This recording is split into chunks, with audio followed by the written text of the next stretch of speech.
మన ప్రభువును రక్షకుడైన యేసుక్రీస్తు వారి మధురమైన నామంలో సిలువే నా విందు కార్యక్రమాన్ని వీక్షిస్తున్న దేవుని చేత ప్రేమించబడిన వారులారా, మీ అందరికీ నా హృదయపూర్వకమైన శుభాభివందనాలు చెల్లిస్తున్నాను. Praise the lord. ఒక కీర్తన పాడుకొని ప్రభునామాన్ని మహిమపరుద్దాము. గాఢాంధకారములో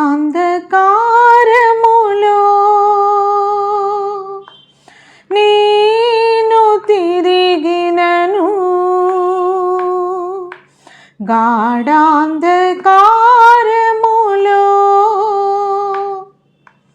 నేను తిరిగినను, నేనేలా భయపడుదు, నా తోడు నీ ఉండగా,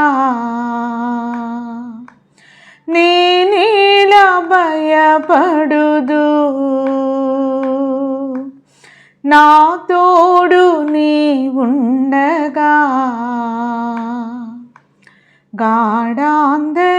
గాఢాంధకారములో ఎన్నెన్నో ఆపదలు నన్ను చూటినను, నిన్ను తలచినచో నన్ను విడనాడు, అన్ని కాలములా నిన్నే స్మరింతు, అన్ని కాలములా నిన్నే స్మరింతు, ఎన్నరానివయా నీకున్న సుగుణములు. గాఢాంధకారములో నేను తిరిగినను, నేనేలా భయపడుదు, నా తోడు నీ ఉండగా, నేనేలా భయపడుదు, నా తోడు నీ ఉండగా. గాఢాంధకారములో నాకున్న మనుజులెల్లా నన్ను విడచినను, నా దేవ ఎప్పుడైనా నన్ను విడచితివా, నాకున్న మనుజులెల్లా నన్ను విడచినను, నా దేవ ఎప్పుడైనా నన్ను విడచితివా, నా హృదయ కమలమునా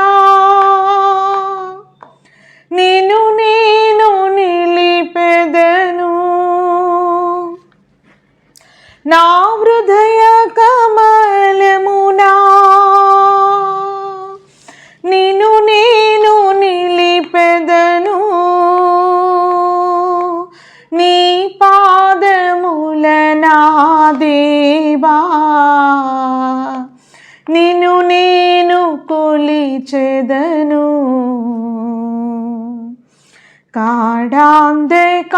గాఢాంధకారములో నేను తిరిగినను, నేనేలా భయపడుదు, నా తోడు నీ ఉండగా నేనే భయపడుదు, నా తోడు నీ ఉండగా. Praise the Lord. హల్లెలూయా. మరొకసారి మన ప్రభువును రక్షకుడైన యేసుక్రీస్తు వారి మధురమైన నామంలో మెట్రో టీవీ ప్రేక్షకులకు మరి పునరుత్థానమైన శుభాలు తెలియజేస్తున్నాను. Praise the lord. మరి గడిచిన కాలమంతయు ప్రభువారు తన కృపా కనికరములు కలిగిన తన యొక్క కనుదృష్టి పరిధిలో మనలను జ్ఞాపకం చేసుకొని మనలను, మన కుటుంబాన్ని, మన సంఘాన్ని కంచెవేసి కాపాడుతూ దేవుడు నిశ్చయముగా ఆయన నమ్మదగిన వాడని మనం స్తుతించి దేవుని ఆరాధించటానికి ప్రభువారు మరి స్తుతికి పాత్రుడు, మరి స్తుతికి కారణభూతుడుగా ఉన్న దేవాది దేవునికి కోట్ల కొలది స్తుతులు స్తోత్రములు చెల్లిస్తున్నాను. ఈరోజు కొరకైనా దేవుని యొక్క వాక్య భాగము రోమీలకు రాసిన పత్రిక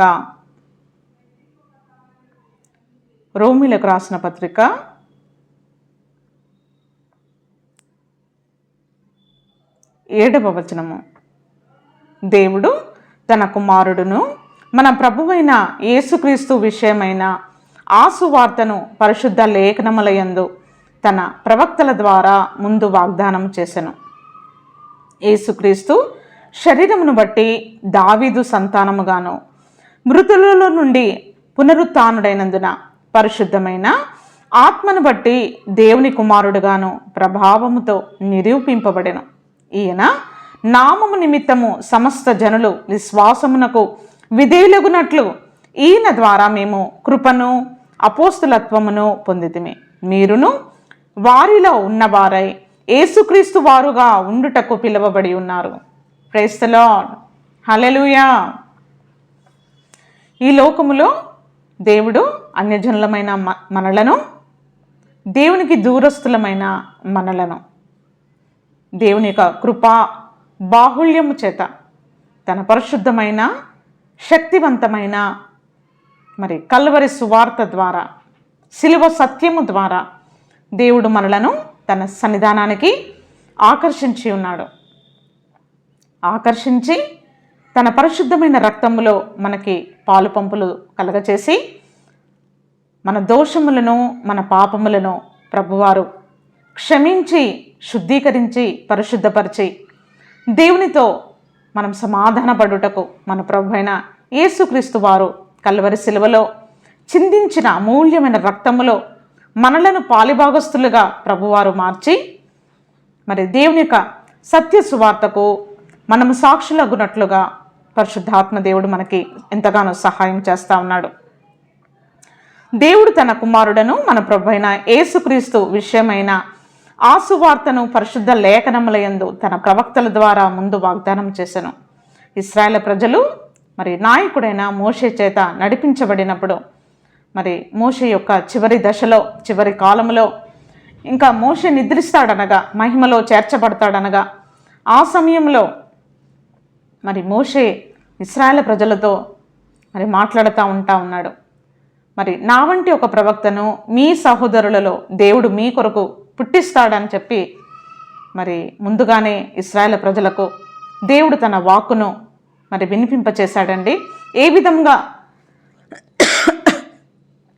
ప్రవక్తల ద్వారా మరి వాగ్దానం చేసిన దేవుడు తన కుమారుడైన యేసుక్రీస్తు ప్రభుల వారిని మరి పరలోక స్థలములను విడిచిపెట్టి, పరలోక వైభవాన్ని విడిచిపెట్టి మరి ఈ యొక్క అవని మీద మరి జన్మించటానికి, లేదా మనలను తన యొక్క సత్యమైన జీవమైన మార్గంలో నడిపించటానికి ఒక మాదిరిగా, ఒక తోబుట్టువుగా, ఒక స్నేహితుడుగా మనలను పలకరించి, మనలను దర్శించి మన గుండె గాయములను ఆయన బాగు చేయగలిగిన దేవుడుగా ఉన్నాడు. చూడండి, యేసుక్రీస్తు ప్రభుల వారు శరీరమును బట్టి దావీదు సంతానముగాను, ఆయన దావీదు మరి సంతానములో పుట్టినవాడే, దావీదు కుమారుడా అని పిలువబడ్డాడు. మృతులలో నుండి పునరుత్థానుడైనందున పరిశుద్ధమైన ఆత్మను బట్టి దేవుని కుమారుడిగా ప్రభావముతో నిరూపించబడ్డాడు. మరి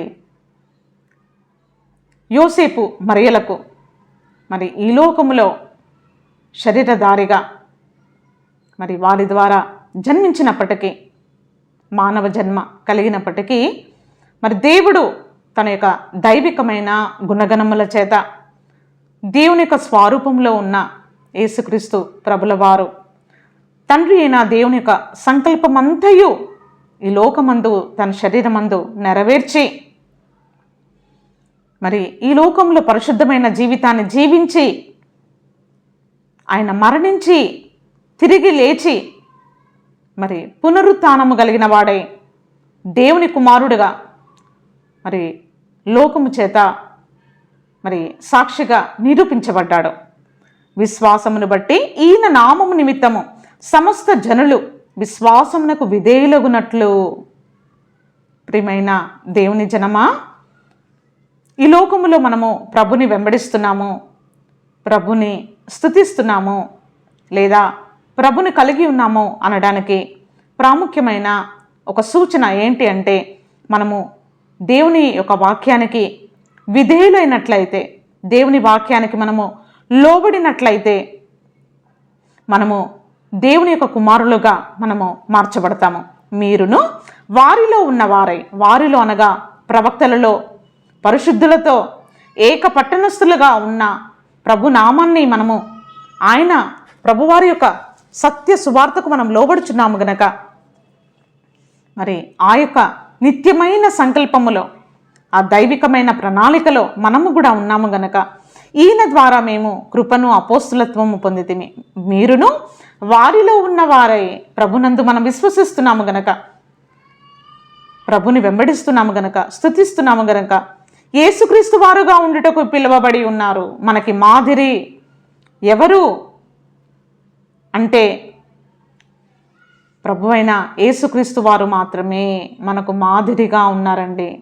ఈ లోకంలో మనం ఎవరిలాగా ఉండాలి, ఎవరిని పోలి ఉండాలి అంటే యేసుక్రీస్తు ప్రభులు వారిగా మార్చబడుటకు, యేసుక్రీస్తు ప్రభుల వారిగా ఉండుటకు దేవుడు మనలను పిలిచి ఉన్నాడు. మన పేరు, ఇప్పుడు నా పేరు రోజా. నేను రోజాగా ఉండటానికి పిలువబడలేదు. నేను ప్రభువుగా యేసుక్రీస్తు ప్రభుల వారిగా మార్చబడుటకు రోజా ప్రభు పిలిచాడు, రోజానే. అలా వ్యక్తిగతంగా యేసుక్రీస్తు వారుగా ఉండుటకు పిలువబడి ఉన్నారు. మనం ఎందుకు ఈ లోకములో దేవుని చేత ఎన్నిక చేయబడ్డాం, ఎందుకు దేవుని చేత మనం ప్రత్యేకించబడ్డాం, ఎందుకు దేవుడు మనలను పిలుచుకున్నాడు, దేవుని యొక్క సంకల్పము, దేవుని యొక్క ప్రణాళిక, దేవుని యొక్క ఏర్పాటు ఏంటి అంటే మనము దేవుని యొక్క పోలికలో మార్చబడాలని. ఈరోజు ప్రభువారు తన సంఘాలను స్థాపిస్తూ తన సత్య సువార్తను మన యొక్క వినికిడికి వినిపిస్తూ దేవుని వాక్యము నలుమూలలా బోధించబడుతుందంటే దానికి ఒకటి ప్రధానమైన కారణం ఏంటి అంటే మనము యేసుక్రీస్తు వారుగా ఉండటానికి పిలువబడ్డాం. ఎంత స్టాండర్డ్గా ఉంది కదండి, ఎంత హై స్టాండర్డ్.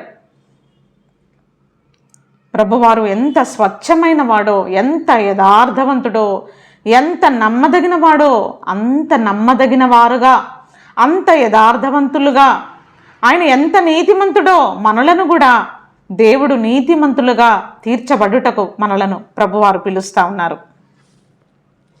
చూడండి 20వ వచనము. ఆయన అదృశ్య లక్షణములు అనగా ఆయన నిత్య శక్తియు దేవత్వమును జగత్తు ఉత్పత్తి మొదలుకొని సృష్టింపబడిన వస్తువులను ఆలోచించుట వలన తేటబడుచున్నవి గనుక వారు నిరత్తులై ఉన్నారు. ఏ విధంగా దేవుని యొక్క అదృశ్య లక్షణములన్నీ ప్రభులో ఉన్నాయండి, క్రీస్తులో ఉన్నాయి. అది ఏంటి అంటే నిత్యమైన శక్తి, దైవత్వము. జగదుత్పత్తి మొదలుకొని సృష్టింపబడిన ప్రతి వస్తువులో మనం దేవుని యొక్క మహిమను మనము చూచేవారముగా ఉన్నాం. మరియు వారు దేవుని ఎరిగి ఆయనను దేవునిగా మహిమపరచలేదు. ప్రియమైన వారులారా, 2 మరి విభాగాలు లేదా 2 మరి గుంపులుగా ఉన్నారు. ఏంటి అంటే దేవుని చేత పిలువబడి, దేవుని రక్తం చేత కడగబడి, మరి కృపలో నిలవబడిన సంఘము, వారు ఏ విధముగా ఉంటారు అంటే వారు దేవునిని తెలుసుకొని దేవునిని మహిమపరిచేవారుగా ఉంటారు. రెండవది, వాళ్ళు ప్రభుని నమ్ముకున్నామంటారు. రెండవది, ప్రభుని వెంబడిస్తున్నాము అంటారు. వారు దేవుని ఎరిగిన వారుగా ఉంటారు కానీ దేవుని మహిమపరచని జనముగా ఉంటున్నారు. రెండే రెండు. ప్రియమైన వారులారా, ఒకరు థ్యాంక్ఫుల్గా ఉంటారు వారి జీవితాన్ని జీవించే విధానాన్ని బట్టి, కృతజ్ఞత కలిగిన వారుగా ఉంటారు. ఈ లోకంలో కొంతమంది ఎలా ఉంటారంటే ప్రభు నామాన్ని ఎరిగిన వారుగా ఉంటారు కానీ మరి కృతజ్ఞత లేని వారుగా ఈ లోకంలో జీవిస్తూ ఉంటారు. అంటే వారు ఎవరబ్బా? కృతజ్ఞత లేని వారుగా జీవించేవారు ఎవరు అంటే దేవుడు చేస్తున్న వారి జీవితంలో చేస్తున్న మేలులు ఉపకారములు మరిచిన వారు. మరొకసారి చెప్తున్నానండి, పిండమైన నాటి నుండి నేటి వరకు మన జీవితంలో వచ్చిన ఒడిదుడుగులు, దేవుడు మనకిచ్చిన ఈవులు, దేవుడు మనకిచ్చిన కృపావరములు, ఆశీర్వాదములు, మరి మన యొక్క ఆకలి దప్పులను తీర్చి సర్వ శరీరులకు సర్వజీవులకైనా ఆహారం ఇచ్చేవాడుగా ఉన్నాడు. మరి అటువంటి గొప్ప దేవుని కలిగి ఉన్నామండి. దేవుని స్తుతించకుండా ఆరాధించకుండా మనం ఎలా ఉండగలుగుతాం? తన ఊపిరిని మనలో పోసి మనకి జీవాన్ని ఇచ్చి జీవాత్మను కలగజేసి మరి దేవుడు తన ఉన్నతమైన పరలోక పిలుపులో మనకి పాలు దయచేస్తూ ఉన్నాడు. వారు దేవుని ఎరిగియు ఆయనను దేవునిగా మహిమపరచలేదు. ప్రియమైన వారులారా, ఈ చివరి దినాలలో దేవుని సంగమా మనం కృపలో నిలవబడాలని దేవుని యొక్క వాక్యం మనకి బోధిస్తూ ఉంది. సత్యములో నిలబడాలని దేవుని యొక్క వాక్యము బోధిస్తూ ఉన్నది.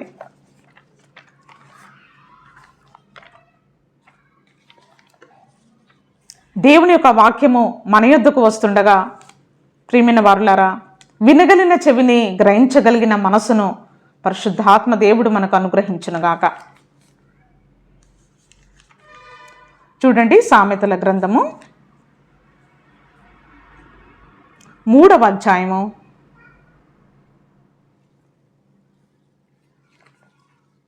14వ వచనము 13వ వచనము నుండి, జ్ఞానము సంపాదించిన వాడు ధన్యుడు, వివేచన కలిగిన నరుడు ధన్యుడు. దేవుని చేత వెలిగించబడిన మనము, దేవుని చేత పిలువబడిన మనము, దేవుని చేత ఆకర్షించబడిన మనము జ్ఞానాన్ని సంపాదించుకోండి. జ్ఞానాన్ని సంపాదించుకున్నవాడు ధన్యుడని దేవుని యొక్క వాక్యం సెలవిస్తుంది. వివేచన కలిగిన నరుడు ధన్యుడు. ఈ వివేచన అందరికీ ఉండదండి. వివేచన, అండర్స్టాండింగ్, విజ్డమ్ అండ్ అండర్స్టాండింగ్. ఎవరైతే మరి దేవుని వాక్యాన్ని వింటూ, దేవుని వాక్యాన్ని చదువుతూ, దేవుని యొక్క మార్గాన్ని అనుసరిస్తూ దేవునికి లోబడతారో, దేవుని మహిమపరుస్తారో అట్టి వారికి దేవుడు తన జ్ఞానాన్ని, తన వివేచనను దేవుడు మనకు అనుగ్రహిస్తూ ఉన్నాడు. చూడండి 14వ వచనము, వెండి సంపాదించుట కంటే జ్ఞానము సంపాదించుట మేలు, అపరంజి సంపాదించుట కంటే జ్ఞాన లాభము నొందుట మేలు. ఈ లోకంలో మనం వెండిని బంగారంను సంపాదించుకుంటున్నాం, ఎంతో కష్టపడుతున్నాం, వాటన్నిటిని సమకూర్చుకుంటున్నాం. కానీ ఒకరోజు ఆ వస్తువులు మరి పెరిషబుల్, అవన్నీ నశించిపోయేవి. ఈ లోకంలో మనం దిగంబరులుగా పుట్టాము, మళ్ళీ ఆయన రాజ్యములోనికి లేదా మనము దిగంబరులుగానే పాతిపెట్టబడతాం. మనం ఈ లోకంలో సంపాదించుకోవాల్సింది ఏంటి అంటే దేవుడు మనకు అనుగ్రహిస్తున్న, మనలను క్షమించి శుద్ధీకరించి మనలను పరిశుద్ధపరిచి దేవుడు మనకు అనుగ్రహించిన రక్షణ వస్త్రాలండి. జ్ఞానము సంపాదించుకోండి, వివేచన సంపాదించుకోనండి అని దేవుని యొక్క వాక్యం సెలవిస్తూ ఉంది. పగడముల కంటే అది ప్రియమైనది, నీ ఇష్ట వస్తువులని దానితో సమానము కావు. హల్లెలూయా. ఈ లోకములో మనకు ఎన్నున్నప్పటికీ, ఎంత సంపాదించినప్పటికీ, ఎంత చక్కని భవనము మనకు ఉండినప్పటికీ, ఎంత చక్కని వాహనాలు మనకు ఉన్నప్పటికీ, సమస్తము దేవుడు మనకు అనుగ్రహించిన ఈవులు, వస్తువులు, వాటన్నిటినీ దేవుడు మనకు అనుగ్రహించినప్పటికీ వాటన్నిటి కంటే శ్రేష్టమైనది ఏంటి అంటే ప్రియమైన దేవుని జనమా, ఆయన యందు భయభక్తులు గలవారికి మరి దేవుడు తన జ్ఞానాన్ని మరి ప్రభువారు మనకు అనుగ్రహిస్తూ ఉన్నారు. అది అందరికీ రాదండి. ఎవరైతే భయభక్తులతో వారి నోటిని కాచుకొని, హృదయాన్ని మలుచుకొని, వారి నడతను మరి మరి బాగు చేసుకుంటారో, శుద్ధి చేసుకుంటారో, మేలుకుంటారో అట్టి వారికి దేవుడు తన జ్ఞానాన్ని, వివేకాన్ని అనుగ్రహించి నడిపించేవాడుగా ఉన్నాడు. దాని కుడి చేతిలో దీర్ఘాయువును, దాని ఎడమ చేతిలో ఘనతలున్నవి. దేవుని జ్ఞానం కలిగిన బిడ్డల్ని దేవుడు ఈ లోకంలో తక్కువగా ఉంచడు. మరొకసారి చెప్తున్నానండి, దేవుని రక్తము చేత కడగబడి పిలువబడిన బిడ్డలు, దేవుని కృపలో పిలువబడిన బిడ్డలు, నమ్మకమైన వానికి మెండైన దీవెనలు. ఎవరైతే ఈ లోకములో దేవుని కలిగి ఆశ్రయించి క్రీస్తులో మరుగై ఉన్న జీవితాన్ని జీవిస్తారో దేవుడు అంటా ఉన్నాడు వారికి దాని కుడి చేతిలో దీర్ఘాయువు, జ్ఞానం కలిగిన బిడ్డలు దీర్ఘాయువు, దాని ఎడమ చేతిలో ఘనతలున్నవి. ఇప్పుడు లోకమంతా పరిగెత్తుతుంది ఘనత కొరకు, ధనము కొరకండి. They are running after money and fame. ప్రియమైన వారులారా, ఇవన్నీ ఎక్కడున్నాయంటే ప్రభువారి పాద సన్నిధిలోనే ఉన్నాయి, ప్రభువారి సన్నిధిలోనే ఉన్నాయి. దాని మార్గములు రమ్య మార్గములు, దాని త్రోవలని క్షేమకరములు. దేవుని యొక్క మార్గము క్షేమము, దేవుని యొక్క మార్గము సుఖము, నెమ్మది, ఘనత, సంపద. దాన్ని అవలంబించిన వారికి అది జీవవృక్షము. ప్రైజ్ ది లార్డ్, హల్లెలూయా. ఒకానొక టైంలో ఏదైనా తోటలో జీవవృక్షం తింటారేమో అని చెప్పేసి దేవుడు ఏం చేశాడు, ఖడ్గజ్వాలను, కేరుబులను నిలవబెట్టించి ఆదాము అవ్వ ఆ జీవఫలాన్ని, జీవవృక్షాన్ని తినకుండా దేవుడు కంచె వేశాడు. కానీ ఇప్పుడు మన ప్రభువైన యేసుక్రీస్తు వారి అతి శ్రేష్టమైన నామంలో దేవుడు మనకెంత ఆధిక్యతను ఇస్తున్నాడంటే, గొర్రెపిల్ల జీవగ్రంథమందు మన పేరు రాసి తన జ్ఞానాన్ని, కృపను, తన క్షేమాభివృద్ధిని ప్రభువారు కలగజేస్తూ ఉన్నారు. దాన్ని అవలంబించిన వారికి అది జీవవృక్షము, దాన్ని పట్టుకుని వారందరూ ధన్యులు. ప్రియమైన వారులరా, లోకంలో ఉంటున్న మనము దేన్ని పట్టుకుంటున్నాము, దేన్ని ఆస్వాదిస్తూ ఉన్నాము? జ్ఞానము వలన యెహోవా భూమిని స్థాపించెను, వివేచనము వలన ఆయన భూమాకాశములను స్థిరపరచెను. ప్రియమైన వారులరా, మన దేవుడు ఈ లోకములో మన జీవితాలను ముందుకు తీసుకొని వెళ్ళటానికి, మనం ఈ లోకంలో మరి వైరాగ్యము కలిగి జీవించడానికి పరిశుద్ధాత్మ దేవుడు తన జ్ఞానాన్ని, కృపను మనకు అనుగ్రహించేవాడుగా ఉన్నాడు. వివేచన వలన ఆయన భూమాకాశములను స్థిరపరచెను, ఆయన తెలివి వలన అగాధ జలములు ప్రవహించుచున్నవి, మేఘముల నుండి మంచు బిందువులు కురియుచున్నవి. ప్రైజ్ ది లార్డ్, హల్లెలూయా. సమస్తము దాని దాని కాలములో జరుగునట్లుగా సమస్తాన్ని ప్రణాళికతో నిర్మించిన దేవుడు మన జీవితాలని కూడా, మోడుబారిన మన జీవితాలను కూడా దేవుడు చిగురింప చేయగలిగిన వాడుగా ఉన్నాడు. నా కుమారుడు అలసైన జ్ఞానమును, వివేచనను భద్రము చేసుకొనుము. హల్లెలూయా. భద్రపరుచుకో, దాచుకో. ప్రియమైన వారులారా, పరసంబంధమైన ఆధిక్యతలు, పరసంబంధమైన అనుభవాలు, పరసంబంధమైన ఈవులను మనము ప్రభు సన్నిధిలో కోరుకొని పొందుకొనున్నట్లుగా దేవుడు తన కృపను మనకు అనుగ్రహించును గాక. వాటిని నీ కనుడి ఎదుటి నుండి తొలగిపోనీయకము, అది నీకు జీవముగాను నీ మెడకు అలంకారముగా ఉండును. ప్రైజ్ ది లార్డ్, హల్లెలూయా.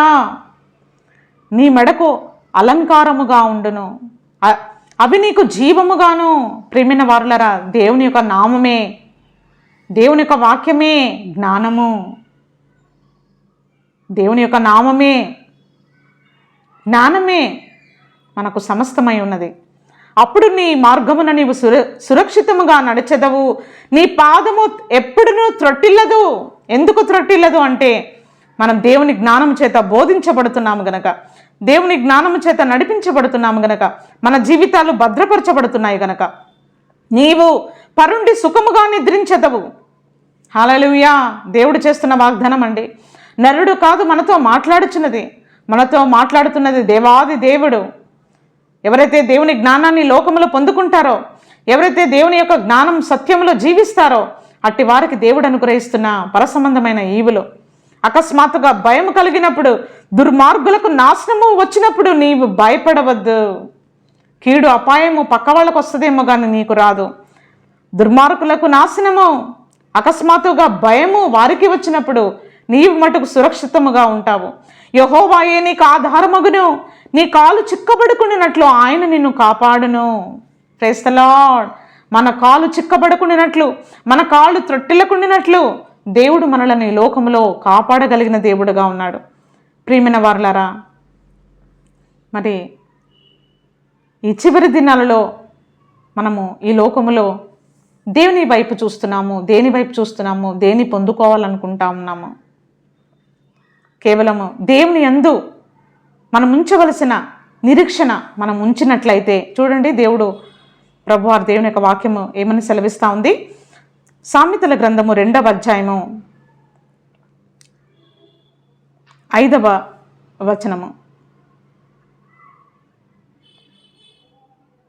యెహోవా యందు భయభక్తులు కలిగిండుట ఎట్టిదో నీవు గ్రహించదవు. దేవుని గూర్చిన విజ్ఞానము నీకు లభించును. యెహోవాయే జ్ఞానమిచ్చువాడు, తెలివియు వివేచనయు ఆయన నోట నుండి వచ్చును. ఆయన యథార్థవంతులను వర్ధిల్ల చేయును. యుక్త మార్గము తప్పక నడుచుకుని వారికి ఆయన కేడముగా ఉన్నాడు. Praise the Lord. హల్లెలూయా. యుక్త మార్గము తప్పక నడుచుకుని వారికి, యుక్తమైన మార్గము, మరి మంచి మార్గంలో, సత్యమైన మార్గంలో నడిచేది ఎవరంటే దేవుని యొక్క దైవ జ్ఞానము కలిగిన వారు మాత్రమే. వారు మాత్రమే మరి దేవుని యొక్క ఇరుకైన మార్గములో నడిచి కృపలో విశాలతను పొందుకుంటారు. ప్రియమైన వారలారా, 11వ వచనం చూడండి. బుద్ధి నిన్ను కాపాడును, వివేచన నీకు కావలి కాయను. ఎవరో మనలను పడద్రోస్తారనో, ఎవరో మనల్ని పడేస్తారనో, ఎవరో మనకి ఏదో చేసేస్తారనో మనం దేనికి ఆందోళన పడవలసిన భయమేమీ లేదండి. ఎందుకంటే దేవుడు మనకు అనుగ్రహిస్తున్న బుద్ధి నిన్ను కాపాడును, వివేచన నీకు కావలి కాయను. నీ తలంపులకు దేవుడు తన సమాధానాన్ని అనుగ్రహించి, మరి నీకు జ్ఞానంకు మించిన సమాధానముతో ఆయన ఆశీర్వదించేవాడుగా ఉన్నాడు. చూడండి, బుద్ధి నిన్ను కాపాడును, వివేచన నీకు కావలి కాయను. మన జీవితకాలం అంతయు యుక్త మార్గము తప్పక నడుచుకుని వారికి ఆయన కేడముగా ఉన్నాడు గనక, దేవుడు మనకి ఆశ్రయ దుర్గముగా ఉన్నాడు గనక, దేవుని జ్ఞానాన్ని మనం అనుసరిస్తున్నాము గనక, దేవుని జ్ఞానాన్ని పొందుకోవాలని మనం ఆశపడుతున్నాము గనక, ప్రియమైన వారలారా, ఆత్మ సంబంధమైన ఆకలి దప్పులు కలిగిన వారమై మనం ఉన్నట్లయితే దేవుడు నిశ్చయముగా మనలను వర్ధిలింప చేయగలిగిన వాడుగా ఉన్నాడు. చూడండి, సామెతల గ్రంథం 4వ అధ్యాయము 18వ వచనము. పట్టపగులు అగువరకు వేకువ వెలుగు తేజరిల్లునట్లు నీతివంతుల మార్గం అంతకంతకు తేజరిల్లును. ఎవరి జీవితాలు ఇలా ఉంటాయంటే, ఎవరైతే దేవునికి స్థానం ఇస్తారో, ఎవరైతే దేవుని ఎరిగియు దేవునిగా మహిమపరిచేవారండి, వారి జీవితాలు ఎలా ఉంటాయంటే పట్టపగలగు వరకు వేకువ వెలుగు తేజరిల్లునట్లుగా, మార్నింగ్ స్టార్ లాగా నీతిమంతుల మార్గం అంతకంతకు దేవుడు మనలను వర్ధిలింప చేస్తూ ఉంటాడు. నీతిమంతులు చిగురాకు వలె వర్ధిల్లుతారు. మరి ప్రియమైన వారలారా, చూడండి 21వ వచనము 20 నుంచి. నా కుమారుడా, నా మాటలు ఆలకింపుము, నా వాక్యమునకు నీ చెవియొగ్గుము, నీ కనుల ఎదుట నుండి వాటిని తొలగిపోనీయకుము. మనంతరాత్మకు మనం బోధించుకోవలసింది ఏంటి అంటే, దేవుని యొక్క వాక్యాన్ని మనము నెమరు వేసుకోవాలండి. దేవుని వాక్యాన్ని మనం జ్ఞాపకం చేసుకోవాలి. నీ కన్నుల ఎదుటి నుండి వాటిని తొలగిపోనీయకము. దేవుని వాక్యము మనం తొలగించినట్లయితే, మన కన్నుల ఎదురు నుండి మనం గుర్తు చేసుకోకుండా ఉన్నట్లయితే, మనం నోటికి ఎంత వస్తే అంత మాట్లాడతాం. మనకి ఏది చేయాలంటే అది చేస్తాం. భయం లేకుండా మనము ఈ లోకంలో బ్రతకగలుగుతాం. ఎప్పుడూ దేవుని యొక్క భయము మన కనుల ఎదుట లేనప్పుడు. కానీ ప్రభువారు ఏమంటా ఉన్నారంటే, నా వాక్యమునకు నీవు చెవియొగ్గుము, నీ హృదయమందు వాటిని భద్రము చేసుకునము. దొరికిన వారికి అవి జీవమును, వారి సర్వ శరీరమునకు ఆరోగ్యమునిచ్చును. Praise the Lord, praise the Lord, praise the Lord. Hallelujah, hallelujah, hallelujah. నీ సర్వ శరీరానికి ఆరోగ్యము కావాలా? ప్రియమైన దేవుని జనమా, దేవుని వాక్యానికి చోటు ఇవ్వు. దేవుని వాక్యము నీలో ఒక ఉబ్బుకుచుండు నీటి ఊటలాగా ప్రవహింపచేయని. దేవుని ఆత్మను నీలో నిర్బంధించకు.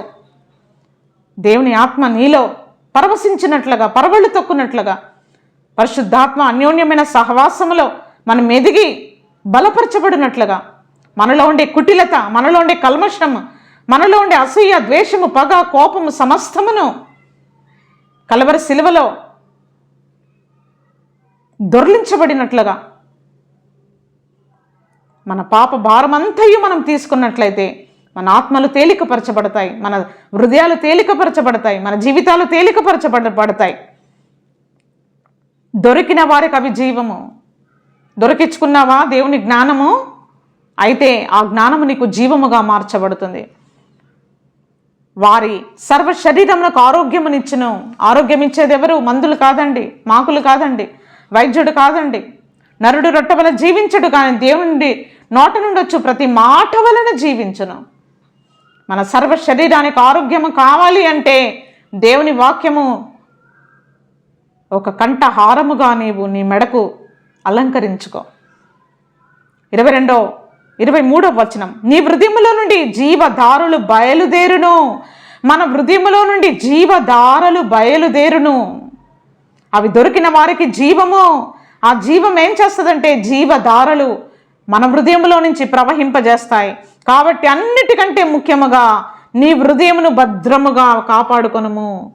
ఈ లోకములో మాయల చేత మన హృదయము చిక్కుకుండినట్లు, మనం దేని చేత పట్టబడకుండినట్లు, మనం దేని చేత ఈ లోకములో మరి నశించిపోకుండినట్లు, ప్రియమైన వారలరా, దేవుడు మాత్రమే మనలను ఆకర్షించినట్లుగా ఈ చివరి దినాల్లో మనకు కావలసిన మరి మెలుకు కలిగిన ఆత్మ సంబంధమైన క్రమశిక్షణ, విధేయత కలిగిన కృప, విస్తారమైన ఓపిక పరిశుద్ధాత్మ దేవుడు ఈ చివరి దినాలలో మనందరికీ దయచేయునుగాక. ఈ మాటలను మంచి నేల మీద పడిన విత్తనముగా నూరంతలమైన భూఫలాన్ని పరిశుద్ధాత్మ దేవుడు కలగచేయునుగాక. దైవాశీస్సులు.